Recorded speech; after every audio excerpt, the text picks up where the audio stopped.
چې زمونږ دیو سره دا خبره ومنو د لږ ساعت دپاره چې زه دا صلات په معنا د نظام باندې راغلی دی په قرآن کې. نو الله رب العالمین په دغه کتاب کې فرمایي یا ایها الذین آمنوا اذا قمتم الى الصلاة فاغسلوا وجوهکم وایدیکم الى المرافق وامسحوا برؤوسکم وارجلکم الى الكعبین.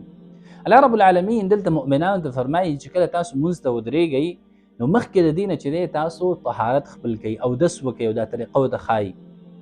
نو سوال دا دی که چېرته موږ دلته د صلات نه معنا نظام واخلو، موږ ویو چې په قرآن کې د صلات معنا نظام راغلی دی، نو بیا نظام ته چې دی خپې انځلو څه ضرورت دی؟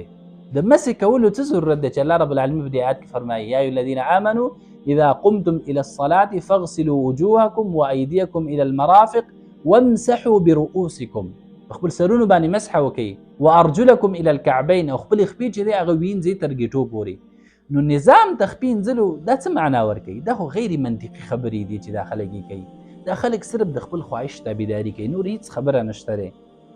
دیو د رسول الله صلی الله علیه وسلم سره دشمنی کوي، د هغې د رسالت سره، د هغې د شرح او بیان سره، او په دې دشمنۍ سره چې دی د قرآن د آیاتونو تحریف کوي او د هغې معناګانې بدلوي، زبردستي کوي.